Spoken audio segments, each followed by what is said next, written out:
Hello friends, welcome back to another vlog. तो कल मैंने जहाँ व्लॉग पूरा किया था वहाँ से कंटिन्यू कर रही हूँ। हम जा रहे हैं शिव सृष्टि देखने के लिए, मतलब हमारे श्री छत्रपति शिवाजी महाराज की पूरी ही कथा जो उन्होंने हमें एक फ़ोटो के रूप में शेयर किया। जैसे कि मैंने आपको बताया, ये विहंग आर्ट फेस्टिवल है जिसमें अब हमें आर्ट से ही रिलेटेड ज़्यादा देखने को मिलेंगे।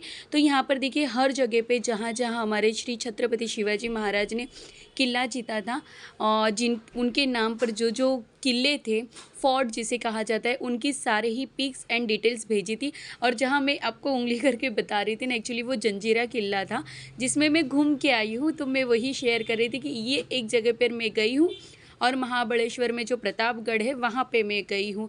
तो ये दो जगह हमने श्री छत्रपति शिवाजी महाराज के देख के आए हैं, मतलब वो फील किया है, वो एनवायरनमेंट फील किया है। तो यहाँ देखिए, सारे ही इस तरह से डिटेल्स लगी हुई है। अब हमें जो देखने मिलेंगी ना, अलग अलग उनसे रिलेटेड बोर्ड देखने मिलेंगे। ये जो आपको मैंने इमेज बताई श्री शंकर भगवान जी की, तो वो छत्रपति शिवाजी महाराज जी के टाइम की थी, मतलब वो पूजा करते थे वो टाइम पे। और उनको साक्षात माता रानी का, मतलब जी श्री तुलजा भवानी माता जी है, वो साक्षात प्रसन्न हुई थी और उन्होंने उन्हें तलवार भी गिफ्ट की थी, जो आगे आगे आपको देखने मिलेगा। तो देखिए, ये सारी ही अलग अलग टाइप की बोट है जिनका अलग अलग नाम है, और ये किसके लिए यूज़ की जाती थी, कब यूज़ हुई, ये सारी ही डिटेल्स है ना नीचे आपको दी गई है। तो ये देखिए, यहाँ पर किल्ले सिंधुदुर्ग येथे आपण दर्शन घेत असलेली श्री छत्रपति शिवाजी महाराज ची मूर्ति, तो उनकी वो बनाई हुई है। यहाँ पर भी देखिए बोट, मतलब आप अगर एक बारी जाते हो ना, मैं सीरियसली कहती हूँ, ये 4 दिन का ही है, तो आप एक बारी जाइएगा ज़रूर, तो आपको वो पूरा ही फील कर पाएंगे।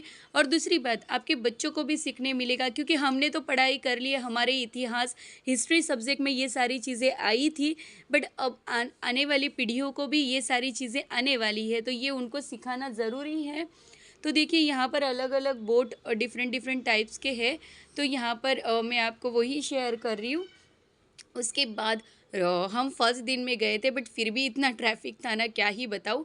तो यहाँ हमें स्टॉप करना पड़ा और मैं कैमरा पॉज करना भूल गई थी, तो प्लीज़ इग्नोर इट। और देखिए, उसके बाद है ना, यहाँ पर ये जो बोट है ना, ये बोट अभी तो शायद सब लोग सर्च करेंगे तो मिल ही जाएगा। ये बोट वो टाइम पे पानी के बीचों बीच जो हवाई जहाज़ होते थे ना, उन्हें लैंड करने के लिए बनाई गई थी। मतलब सोचिए, हमारा जो आधुनिक था वो पहले से अपडेट था, अब का कोई नया नहीं है। और ये विशाखापट्टनम का जो है, वो सारी ही डिटेल्स आपको वहाँ पर मिलेगी, क्योंकि अगर मैं पढ़ने बैठूँगी तो हाफ एन आवर वहीं से, मतलब इसी में चला जाएगा। और ये श्री छत्रपति शिवाजी महाराज जी का आज्ञा पत्र उनके हाथों से लिखा